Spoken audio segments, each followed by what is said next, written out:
A días de las elecciones presidenciales en Colombia, los participantes de la Marcha Nacional por la Vida cuestionan al saliente gobierno de Gustavo Petro y exigen a los candidatos compromisos concretos para defender la vida y la familia. Ante las violentas protestas en Bolivia, el gobierno de Rodrigo Paz promulga un decreto para que las Fuerzas Armadas restablezcan el orden público. El arzobispo de Madrid habla con el WTN de la expectativa entre los españoles ante la inminente visita del Papa León XIV, así como de los desafíos logísticos y pastorales de la gira.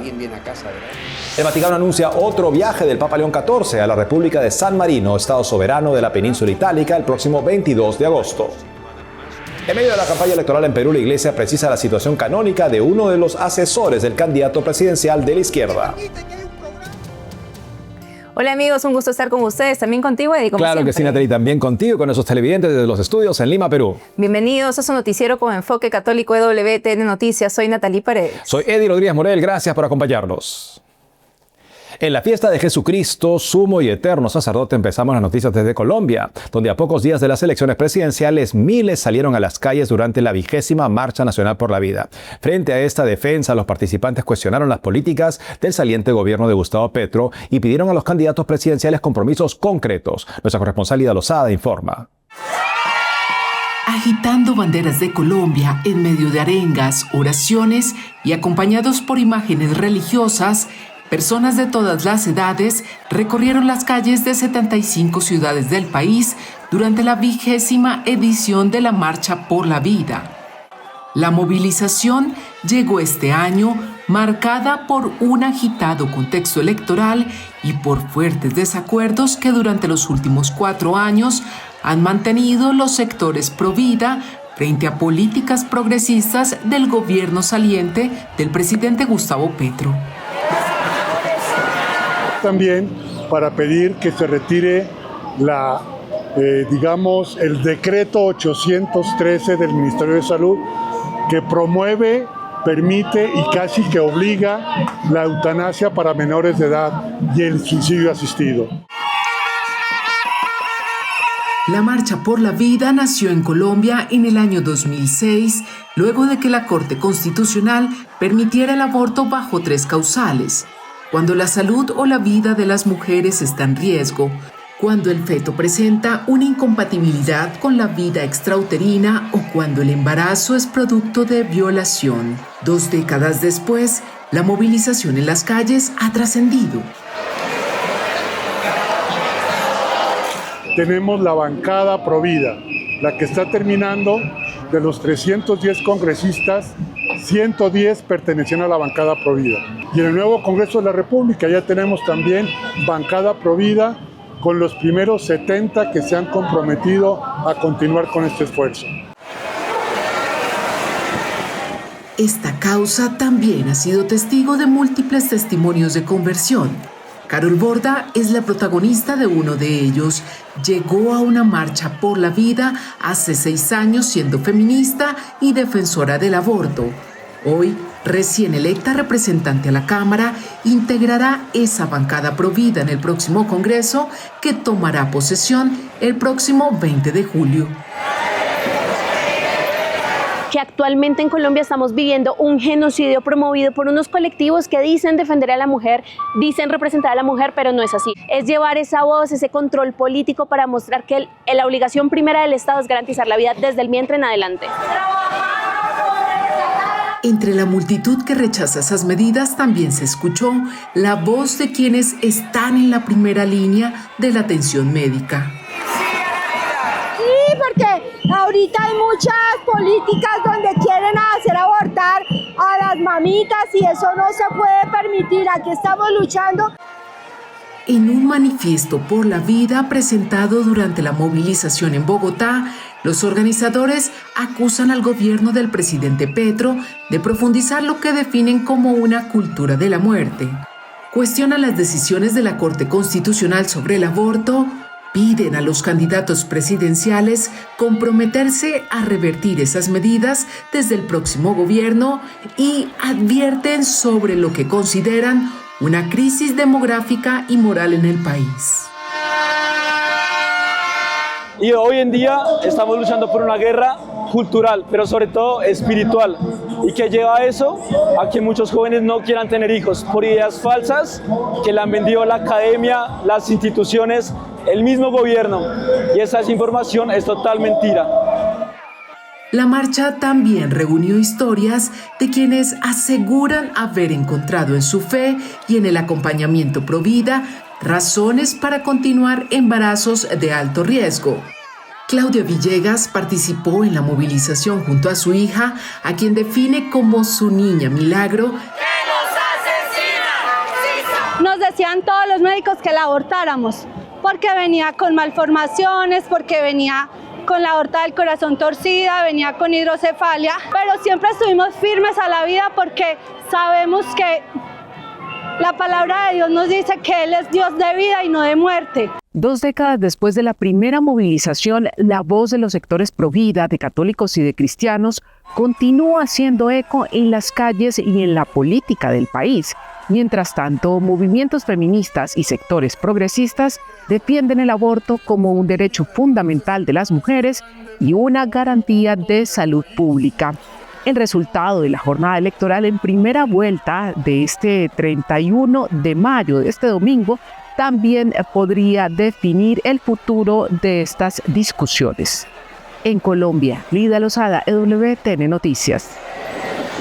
Por otro lado, en Bolivia, ante la crisis del orden público por las protestas en su contra, el presidente Rodrigo Paz promulgó una ley para el uso de las Fuerzas Armadas en conflictos internos, lo que permitirá su intervención en apoyo a la policía para restablecer el orden público. La medida llega en medio de las manifestaciones con bloqueos de carreteras que llevan ya casi un mes y que han provocado desabastecimiento. El gobierno señala que estas interrupciones han causado indirectamente la muerte de 4 personas que no pudieron recibir atención médica a tiempo. Las movilizaciones se manifiestan en ciudades como Cochabamba, Santa Cruz y La Paz, con participación de transportistas, campesinos y sindicatos. Unos sectores reclaman soluciones económicas urgentes, mientras que otros exigen cambios políticos y la renuncia del presidente.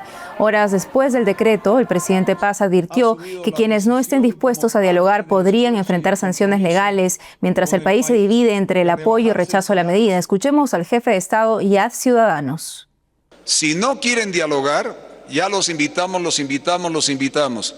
Si no quieres hablar en el terreno que quieras, porque no le tenemos miedo a Bolivia, nosotros la amamos y no tenemos temor, entonces viene la ley. Y el que le hace daño, un boliviano que le hace daño a otro boliviano, tiene que ser castigado por la ley. No hay otra. No estamos de acuerdo, porque esa no es la solución. O sea, lamentablemente este gobierno no ha tenido la capacidad de dar una solución a estos problemas. El presidente llama a diálogo, se reúne con diferentes sectores y no hay entendimiento. Y si el estado de excepción es la única salida que va a permitir evitar estos bloqueos que nos perjudican tanto, yo estoy de acuerdo con ello. Y ahora nos vamos al Vaticano para comentar novedades que han ido saliendo a lo largo de la semana. La primera de ellas, el anuncio de otro viaje papal. En este caso, la República de San Marino. Nuestro corresponsal Javier Romero nos cuenta. El Papa hará un viaje semejante al que hizo al Principado de Mónaco. Visitará otro microestado europeo. Se trata de la República de San Marino, situada más o menos a medio camino entre Venecia y Roma. Será en la mañana del 22 de agosto. Por la tarde, participará en el llamado Meeting de Rimini, en una localidad italiana cercana. Es un congreso organizado por el movimiento católico Comunión y Liberación, donde participan políticos, líderes religiosos y grandes exponentes del mundo de la cultura de distintas corrientes para reflexionar juntos y debatir. Por otro lado, la jornada del jueves ha sido dedicada a la evangelización en contextos complicados. León XIV, ante el dicasterio dedicado a la promoción de la fe, dijo que a pesar de las dificultades se debe encontrar el modo de hablar de Dios sin deformar el contenido o suavizando su realidad. No es diluyendo los contenidos, ni exigiendo menos que se puede hacer que el cristianismo sea atractivo. Será dando testimonio del camino, la verdad y la vida, con humildad y valentía, que se han convertido y santificado muchas personas. A los obispos de la Conferencia Episcopal Italiana les dijo algo parecido. que para revitalizar diócesis y comunidades cristianas es importante tener la valentía de escuchar de verdad.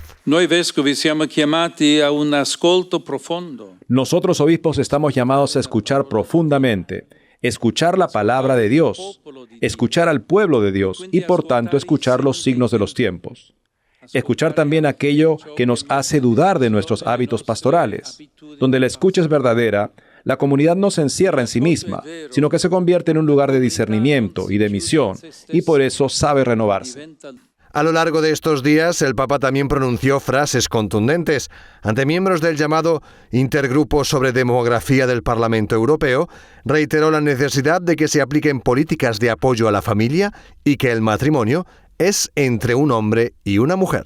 En Roma, Javier Romero, EWTN. A pocos días de la visita del Papa León XIV a España, la presidenta de EWTN News entrevistó al arzobispo de Madrid, cardenal José Cobo, sobre las expectativas y desafíos organizativos y pastorales de la visita del Santo Padre. Veamos. Eminencia, es un placer estar con usted para hablar de este viaje que va a hacer el Papa León a España. ¿Cuál es el anhelo de su corazón para este momento tan espectacular? Pues es el deseo, primero, de que todo salga bien, como cuando alguien viene a casa, ¿verdad? Es el deseo de tenerlo todo preparado porque efectivamente ha sido en un tiempo récord. Hemos tenido 3 meses escasos para preparar un viaje que además nos hemos encontrado que hay un gran deseo y una expectación increíble, ¿no? Yo creo que pensábamos que iba a ser algo que teníamos que motivar mucho, pero no ha hecho falta nada. Simplemente con intuir por los medios que el Papa iba a venir, ya inmediatamente ha habido una explosión de acogida. Con lo cual, la primera sensación es que todo salga bien y que por lo menos que podamos también plantear una visita que no sea un evento, sino que sea un momento de la vida de la fe de la Iglesia.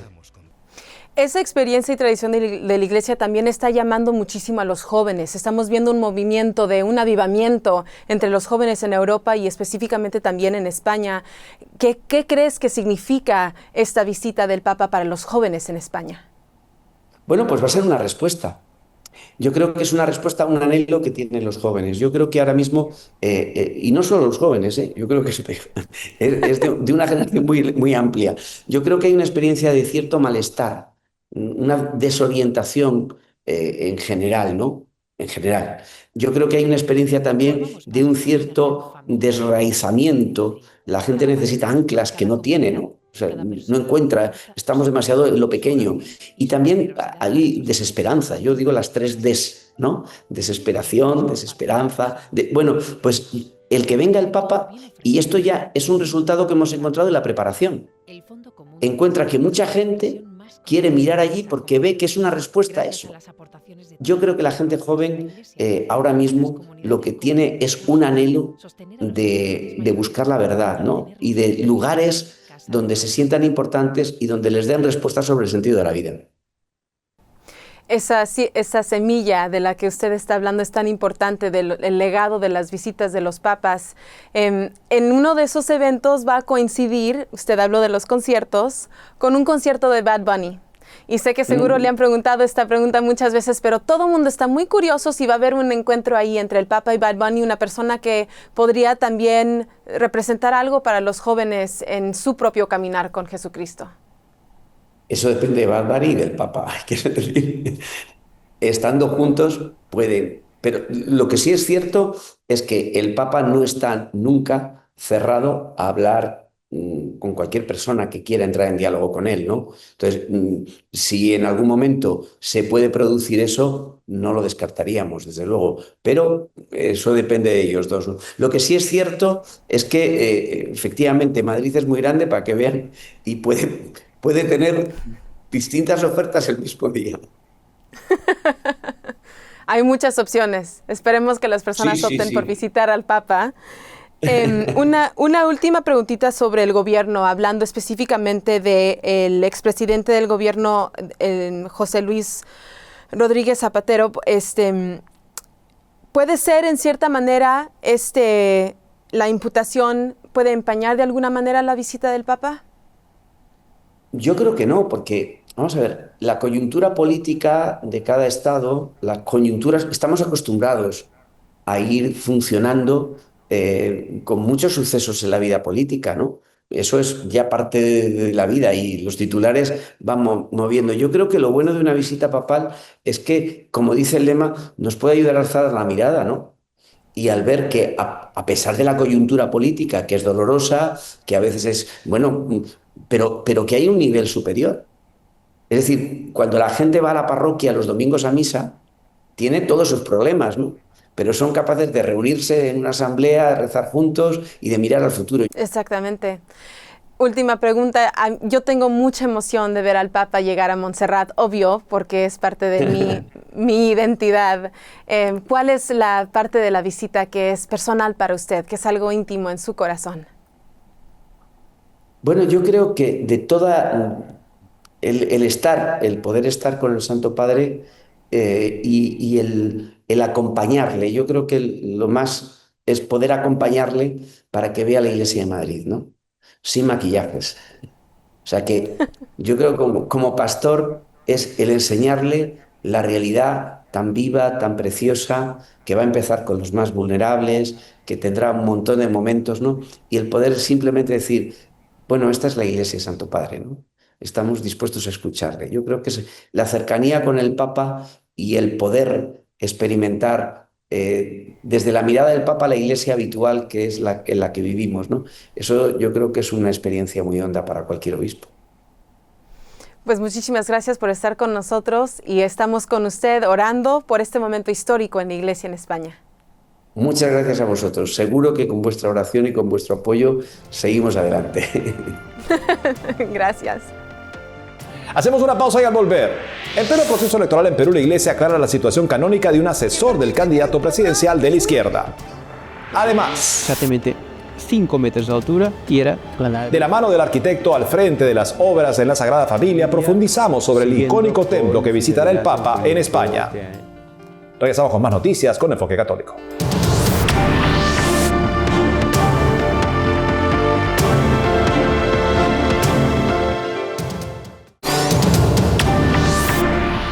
En medio de la campaña presidencial en Perú, el arzobispado de Ayacucho hace una aclaración con respecto a uno de los asesores del candidato de izquierda que se presenta como sacerdote. En un comunicado precisan que Luis Basalar, quien se identifica como el director espiritual y confesor del líder de Juntos por el Perú, fue expulsado del estado clerical. En 2013, Monseñor Salvador Piñeiro, arzobispo de Ayacucho, suspendió en sus funciones a Basalar por un supuesto abuso sexual a un ex seminarista de 17 años. El texto señala que en 2015 la entonces Congregación para la Doctrina de la Fe concluyó que consta certeza moral suficiente sobre los hechos que fueron materia de investigación. Ese mismo año, un juzgado de Ayacucho lo halló culpable en la modalidad de seducción, pero la Corte Suprema lo declaró inocente. En una entrevista en Panamericana Televisión, Basalar indicó que no contó con el debido proceso en la Iglesia y que ha apelado al Vaticano. Según el derecho canónico, aun cuando un presbítero es expulsado del estado clerical, sigue siendo sacerdote por haber recibido el sacramento del orden, pero está impedido de ejercer el ministerio salvo confesar a un penitente en peligro de muerte.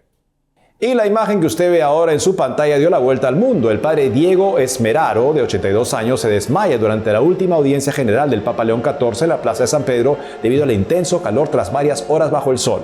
El Santo Padre de inmediato deja el estrado para auxiliarlo y se arrodilla para asistirlo. Sorprendido, el veterano sacerdote llega a decir: «Santidad, ¿es usted de verdad?».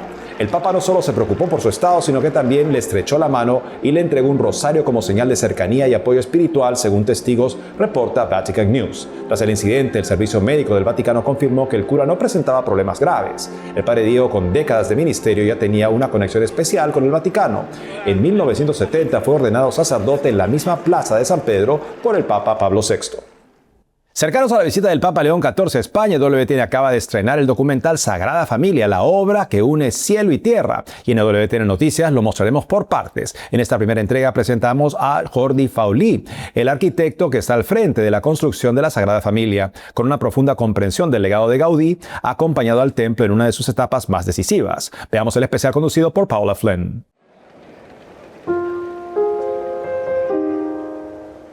Barcelona se prepara para una cita histórica. El Papa León XIV visitará la Basílica de la Sagrada Familia, coincidiendo con el centenario de la muerte de Antoni Gaudí, su arquitecto. Será el tercer pontífice en cruzar el umbral de la Basílica e inaugurará la Torre de Jesucristo, el punto más alto de la Sagrada Familia.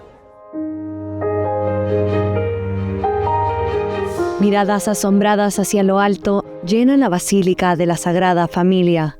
Más de 5 millones de personas recorren su interior cada año. Distintas nacionalidades, idiomas y vidas se unen en un lugar que cautiva al mundo. Con más de 170 metros de altura, la Torre de Jesucristo corona la Basílica de la Sagrada Familia, el templo que será testigo de la visita del Papa León XIV a España.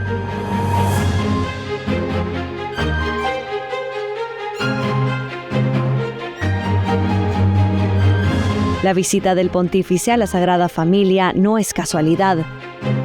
Este 10 de junio se cumplen 100 años de la muerte de Antoni Gaudí, el arquitecto que imaginó este templo y cuya obra ha marcado a generaciones enteras.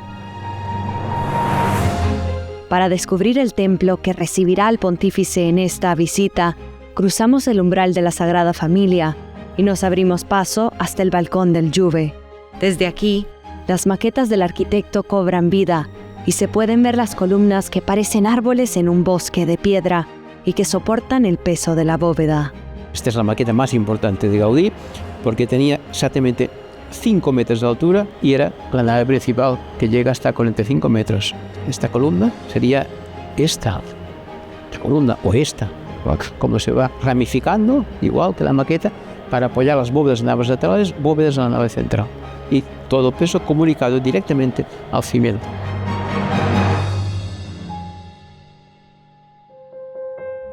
Jordi Faulí es el arquitecto a cargo de la construcción del templo desde 2012 y ahora lidera la fase final.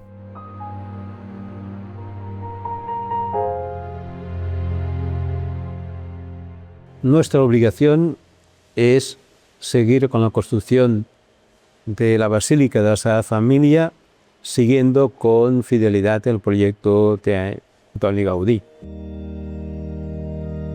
Aquí vemos toda la iglesia, el interior de la iglesia, esta nueva iglesia que Gaudí ideó para el futuro, donde una serie de árboles de columnas inclinadas se van elevando hacia arriba para recibir la luz que entra por las bóvedas y por todos los ventanales.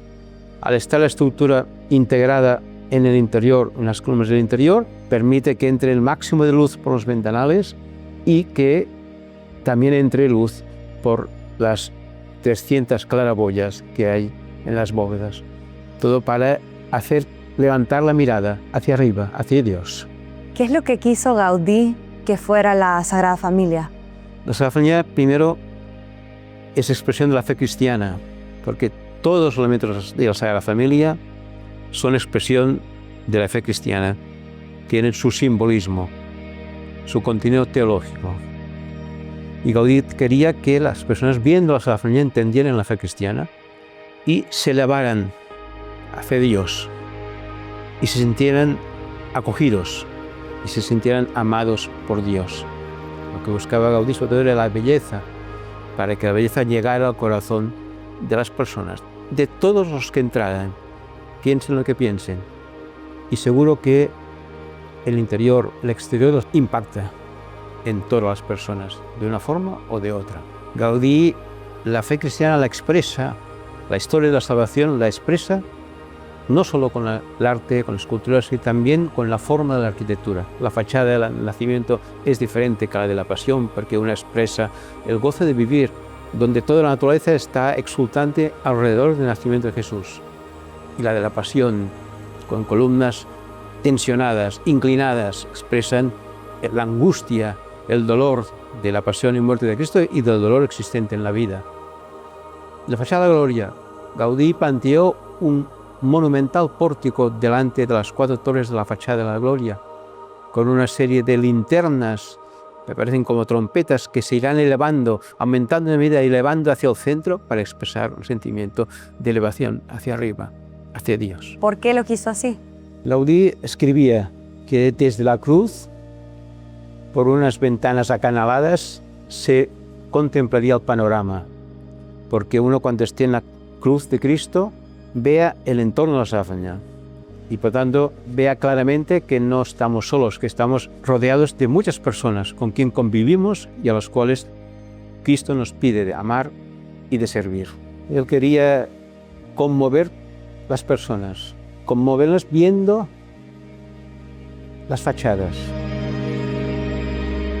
entrando en el interior y viendo estas estructuras arborescentes que se van levantando hacia arriba en el espacio para la celebración eucarística, y que toda esta belleza llegara al corazón de todos, para que pensaran en su vida, pensaran en la vida de Cristo y en su propia vida, y que esto les llevara pues a sentirse amados, acogidos y dispuestos a amar a los otros. ¿Cómo es posible mantenerse fiel al proyecto de Gaudí? Él lo hizo, Gaudí nos lo dejó fácil. Pensé que Gaudí estuvo sus últimos 12 a 14 años trabajando exclusivamente para la Sagrada Familia, viviendo pobremente, pensando en el futuro, con una esperanza y fe en el futuro, diseñando la Sagrada Familia que se construirá después de su muerte. Y un día llegará que la Sagrada Familia estará acabada. Llegará. Este día llegará. En Barcelona, Paola Flynn, EWTN Noticias. Y llegamos al final del programa, amigos. Gracias por habernos acompañado. Saben que pueden seguirnos en las redes sociales, también de lunes a viernes a las 12 del mediodía, hora de Miami, en Radio Católica Mundial y su programa Más que Noticias con un servidor. Hasta entonces.